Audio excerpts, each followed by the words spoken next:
आइए बच्चों, आपका स्वागत है। आपको एक प्रश्न बताते हैं, ध्यान से देखिएगा। बहुत अच्छा प्रश्न है, 6 नंबर का है। एग्जाम में रिपीट करेगा, आपको परेशान कर देगा। आपके सामने एक क्वेश्चन है। अभी कुछ देर पहले हम लोग एक वीडियो इसको बना दिए थे, एक वीडियो हमने एक क्वेश्चन बना दिया। आप सभी वीडियो में क्वेश्चन देख लीजिए। नेक्स्ट क्वेश्चन में हम लोग इसको पढ़ रहे हैं, ध्यान से देखिएगा। इन्हें अच्छे से आप तैयार कर लीजिए। मैं थोड़ा सा टेढ़ा दिख रहा हूँ क्योंकि सही फोटो नहीं खींचा गया। चलते बच्चों, आराम से इस प्रश्न को देखते हैं। बहुत बढ़िया प्रश्न है। कहता है घन आकार का ब्लॉक के ऊपर एक अर्धगोला है। एक मान लीजिए मैं बना लेता हूँ क्या, देखिए मैं बना लेता हूँ क्या बच्चों, एक आपका बना देता हूँ घन आकार बना देता हूँ। ये बन गया, यहाँ पर मैंने इसको बना दिया। इनके ऊपर मैंने क्या कर दिया बच्चों, एक रख दिया अर्धगोला रखा हुआ है। अच्छा बता रहा है घन की जो भुजा है पूरा कितना है, 14 सेंटीमीटर है। कितना है बच्चों, 14 सेंटीमीटर है। जितनी इनकी भुजाएं हैं वो सब कितनी है बच्चों, वो 14 सेंटीमीटर है। क्लियर है यहाँ तक? ये आपका जो बना है अर्धगोला है। अच्छा इनकी जो त्रिज्या होगी बच्चों, मैं लिख देता हूँ अर्धगोले की त्रिज्या। यहाँ मैं लिख देता हूँ अर्धगोले की त्रिज्या। अर्धगोले की त्रिज्या कितना सेंटीमीटर बच्चों, जब वो 14 है इसका हो जाएगा 7 सेंटीमीटर। ठीक है। घन की भुजा, घन की भुजा, एक मिनट सर, घन की भुजा एक मिनट।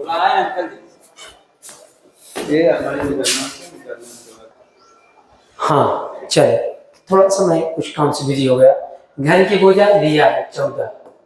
घन की भुजा कितना बच्चों, 14 सेंटीमीटर। क्लियर है? मेरा मन करता है अब इस क्वेश्चन को हटा दे और बढ़िया से सॉल्व कर लिया जाए। चलो भाई तुम नीचे आ जाओ। तो इसको मैं एम कर दूं और आराम से इसको हटा के किनारे कर देता हूँ भाई। और मैं अपने क्वेश्चन को यहाँ से हटा के ऊपर लेके चला जाता हूँ। ए, इसकी शुरुआत यहाँ से कर देते हैं। क्लियर है? इसको डिलीट कर दिया भाई। इस फिगर को भी मैं यहाँ लेके चला गया, इसको भी मैं यहाँ कर दिया है। अब देखो बड़ा अच्छा लगेगा, आपको सवाल समझ में आएगी, आपको दिख भी अच्छा रहा होगा। 14 सेंटीमीटर। अब हमको बच्चों क्वेश्चन पूछा है कि इनका पूरा क्षेत्रफल ज्ञात कीजिए और इनका व्यास भी ज्ञात कीजिए। किसका व्यास पूछा है? अर्धगोले का व्यास। और क्या क्वेश्चन था ये, क्या पूछा था भाई? अधिकतम अर्धगोले का अधिकतम व्यास क्या हो सकता है, उसको भी फाइंड करना है। और आयतन इसका भी, ठोस का पृष्ठीय क्षेत्रफल, मतलब पूरे का पृष्ठीय क्षेत्रफल ज्ञात करना है। लिख देता हूँ ठोस का पृष्ठीय क्षेत्रफल। पृष्ठीय क्षेत्रफल, पृष्ठीय क्षेत्रफल हमको बताना है। देखो सबसे पहले हम क्या लिखेंगे, घन का पृष्ठीय क्षेत्रफल। बस यही सीख लो, मेन है घन का पृष्ठीय क्षेत्रफल, यानी सरफेस एरिया ऑफ क्यूब। घन का सरफेस एरिया यहाँ लिख देता हूँ प्लस, और हमारे पास अर्धगोला है, अर्धगोले का सरफेस एरिया, अर्धगोले का अर्धगोले का नहीं, वृत्त है। मतलब कि अगर आपका जो परिणाम है, क्या बोलते हैं, इनमें जो अर्धगोला बना है वो अंदर और आएगा तो ये पूरा पूरा आपका आधा ही होगा। तो इसका मतलब कि जो कहते हैं वृत्त की सरकमफ्रेंस, वृत्त की परिधि 2 पाई आर, नहीं 2 pi r square, pi r square, 2 pi r square अर्धवृत्त की। हाँ ठीक है, यहाँ मतलब हम यहाँ कर देंगे अर्धवृत्त का सरफेस है, अर्धवृत्त का परिमाप, अर्धवृत्त का, नहीं यार एक फार्मूला इसमें भूल गया क्या यार, इसमें एक फार्मूला, मतलब कि हमें तो 2 पाई आर स्क्वायर में से पाई आर स्क्वायर को माइनस करना है। इसका मतलब मुझे यहाँ लिखना है वृत्त का क्षेत्रफल, पहला मुझे माइनस करना है इसको, वृत्त का क्षेत्रफल। मैं गलती कर रहा था, अब आ गया। चलो भाई, यहाँ माइनस वृत्त का क्षेत्रफल, वृत्त का क्षेत्रफल में से क्या करेंगे हम लोग, अच्छा गोला है ना, गोले के अर्ध गोले का सरफेस एरिया, यहाँ लिख देता हूँ प्लस अर्ध अर्ध गोले का सरफेस एरिया। ये लिखने से पहले इसको लिखो उसको लिखो, अब सही है। चले इस सवाल को यहीं लगाने, बड़ा आसान है। इसका होता है 6a², वृत्त का क्षेत्रफल होता है पाई आर स्क्वायर। जो आपको भले रखा ना कटेगा वृत्त का क्षेत्रफल, क्योंकि ये 3D है ना, ऊपर से जब देखेंगे ना सर्कल दिखेगा, इसलिए यहाँ काम करना पड़ता है। और अर्धगोले का answer 2 pi r square, 2 pi r square, sorry plus. अब यहाँ हम इसको हटा देते हैं, 6a², घटा देंगे कितना आएगा, पाई आर स्क्वायर। क्लियर है, कुछ गलत तो नहीं हुआ, सही है ना। 2 पाई आर स्क्वायर घटा दिया। चले अब यहाँ से बच्चों 6 लिख लिया, ए की वैल्यू कितना है 14, 14 का स्क्वायर कर दिया, 14 क्या कर दिया, स्क्वायर कर दिया, माइनस पाई की वैल्यू हमको नहीं रखना है। देखिए आपको साफ दिख रहा है कि नहीं, हाँ यार साफ तो दिख रहा है एकदम। चलिए यहाँ पर पाई की वैल्यू 22/7, आर की वैल्यू हमारे पास 7 है, कितनी बार, 2 बार, 1 से कट जाएगा। कुल मिला के बच्चों कितना आया, 14 के स्क्वायर कर लेंगे 256 आएगा ना, 14 चौक 14 14 28, 14 42, 14 चौक 56, 14 का कितना 256 आएगा ना। देखिए तो 14 4 चौक 16, 4 1 9, 4 1 5, 1 4 2 5 4 9, 296 आएगा। हाँ 6 गुणे 296 ना, हाँ 196 यार, 196, 14 के स्क्वायर 196, 14 चौक 56, 14 के 9 14, 14 5 19, हाँ ठीक, तो 196 आएगा, बोल गया था। माइनस 22 गुणा कर देंगे साथ में कितना आएगा, 154, बस खत्म आराम से। 6 का गुणा इनमें कर दे, 6 6 36, 6 9 54, 54 में 3 जोड़ दे कितना होगा 57, 6 का 9 6, 6 5 11, माइनस कितना 154, सही है ना।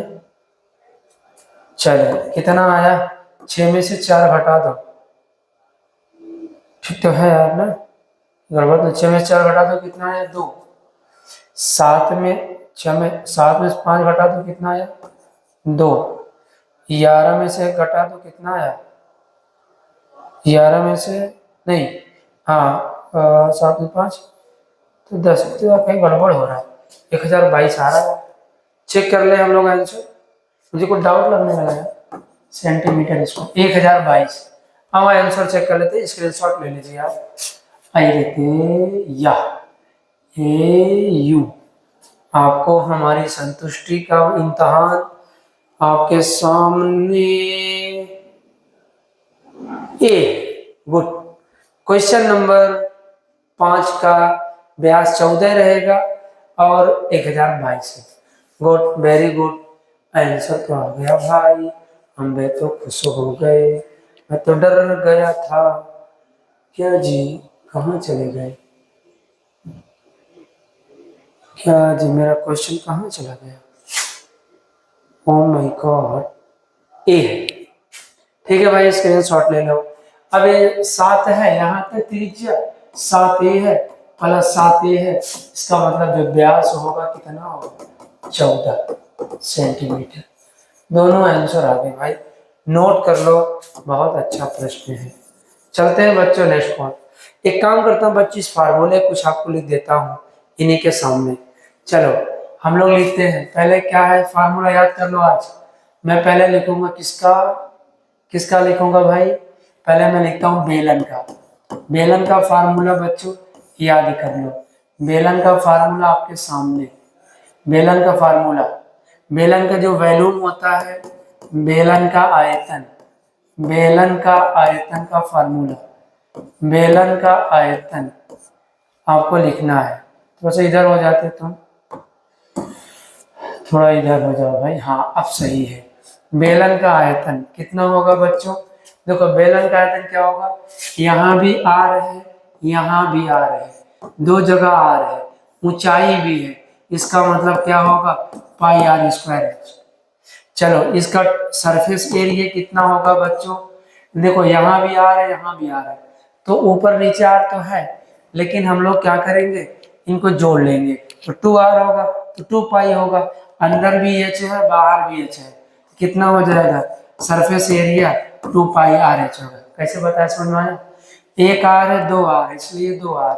अंदर ऊंचाई सिलेंडर कितना होता है, 3D होता है ना, यहाँ 2 pi r h. Total surface area क्या होगा, 2 पाई आर एच में एक काम कर दो, 2 पाई आर स्क्वायर जोड़ दो। क्यों 2 पाई आर स्क्वायर? यहाँ भी आपको ऊपर से देखेंगे तो सर्कल दिखेगा, यहाँ भी ऊपर से देखेंगे सर्कल दिखेगा, तो 1 पाई आर स्क्वायर, एक और एक जुड़ कितना हो जाएगा, 2 पाई आर स्क्वायर। बच्चों यही किताबों में लिखा है, 2 पाई आर कॉमन ले लेते हैं, तो एच प्लस कितना आ गया, आर। एक फार्मूला आपके सामने तैयार। कुछ में आपको समझ में आया ना कैसे मैंने लिखा? हाँ ऐसे तुम भी इसको याद करो, एक जगह इसको लिख देता हूँ। और बगल में सिलेंडर का फार्मूला या शंकु का फार्मूला। शंकु का फार्मूला क्या होगा, कौन जिसको आप बोलते हैं, शंकु ऐसे बना लो। कुछ आपको समझ में आ रहा क्या मैं समझाना चाह रहा हूँ? चलो यहाँ एक तिनकुन्ना है, इनका जो वॉल्यूम लिखेंगे तिनकुन्ना 1/3 पाई रहेगा, स्मॉल आर एक अंदर से बाहर दिखेगा, इसलिए पाई आर स्क्वायर, एक एच यहाँ लगेगा, तिनकुन्ना है। चलो सरफेस एरिया क्या होगा, एक स्लैंट हाइट है, तिर्यक ऊंचाई है, तो क्या होगा, पाई आर एल होगा। फिर टोटल सरफेस एरिया क्या होगा बच्चों इसका, पाई आर एल तो रहेगा, पाई आर एल रहेगा, वहां 2 पाई आर एच था, लेकिन इसमें पाई आर स्क्वायर जुड़ जाएगा। क्यों, यहाँ 2 लोग सर्कल थे, यहाँ तो अकेले है ना। बस ऐसे ही याद कर लो, अगर पसंद आए तो आप मुझे बताना। पाई आर कॉमन ले लो तो यार प्लस आर बचेगा, वैल्यूम हो गया है आपका। क्लियर है बच्चों? अब इसी अगले वीडियो में अगला फार्मूला आपको देंगे। गोले का क्या होता है उसको भी लिख देते हैं आपको नेक्स्ट वीडियो में। देख नहीं पा, अब दिख रहा है ना, लास्ट में आपको देख लेना है।